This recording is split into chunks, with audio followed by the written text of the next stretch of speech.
Gold, trusted gold buyers. మీరు తాకట్టు పెట్టిన బంగారాన్ని విడిపించి ఈ రోజు ఉన్న మార్కెట్ ధరకు కొనబడను. నమస్కారం, నా పేరు డాక్టర్ షగుఫ్తా. నేను న్యాచురోపతి డాక్టర్ని. ఈ వర్షాకాలం స్టార్ట్ అయింది కదా. ఈ వర్షాకాలంలో మనకి అధికంగా హెయిర్ ఫాల్ మనం గమనిస్తూ ఉంటాం. ఎందుకు అంటే మనం వర్షానికి తడిసి వస్తూ ఉంటాము, తల బాగా నెమ్ముగా ఉండడం వల్ల తల ఆర్పుకోము సరిగా, సో ప్రాపర్ మెయింటెనెన్స్ ఉండదు. సో కాబట్టి ఈ రైనీ సీజన్లో అధికంగా మనం హెయిర్ ఫాల్ చూస్తూ ఉంటాం. హెయిర్ ఫాల్ ఒకటి, హెయిర్ డ్యామేజ్ ఎక్కువ చూస్తుంటాం. మనము ఈ వర్షాకాలంలో ఏం జాగ్రత్తలు తీసుకోవడం వల్ల ఈ హెయిర్ ఫాల్ అనేది అసలు అవ్వకుండా మనం జాగ్రత్త పడచ్చు అని దాని గురించి క్లుప్తంగా తెలుసుకుందాము.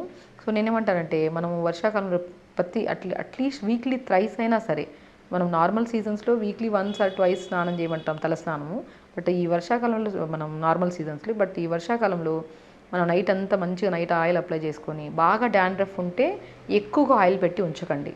నేను చాలామందికి అంటుంటాను, చాలామంది డాక్టర్స్ అంటారు, మేడం నైట్ అంతా ఆయిల్ పెట్టి అంటే ఎక్కువసేపు ఆయిల్ పెడితే మనకి హెయిర్ ఫాల్ ఎక్కువ అవుతుంది అంటుంటారు. ఎక్కువసేపు ఆయిల్ పెట్టకుండా ఉండాల్సిన వాళ్ళు ఎవరంటే, ఎక్కువగా డాండ్రఫ్ ఉండేవాళ్ళు. డాండ్రఫ్ ఎక్కువగా ఉండే వాళ్ళు ఆయిల్ అలా పెట్టి ఉంచి మార్నింగ్ స్నానం చేస్తే బాగా ఊడుతుంది. డాండ్రఫ్ క్లియర్ అవ్వాలంటే ఫస్ట్ మనం ఏం చేయాలి, మెంతులు ఉంటాయి కదండి, బ్రహ్మాండంగా పనిచేస్తాయి. ఓన్లీ మెంతులే, ఇంకే ఇంగ్రీడియంట్ తీసుకోవద్దు. సో ఆ మెంతుల్ని ఒక స్పూనే, మరి ఎక్కువగా పేస్ట్ చేసేసి పెట్టేసినా కూడా, మనకి ఎక్కువసేపు ఉంచున్నా కూడా డాండ్రఫ్ పక్కన పెట్టండి, హెయిర్ ఫాల్ ఎక్కువ అవుతుంది. ఒక స్పూన్ మెంతుల్ని తీసుకొని నైట్ నానబెట్టుకొని మార్నింగ్ కొన్ని వాటర్ వేసి మిక్సీ పట్టేసి, మరీ ఎక్కువ థిక్ పేస్ట్ చేయకుండా లైట్ లిక్విడ్ లాగా, మరీ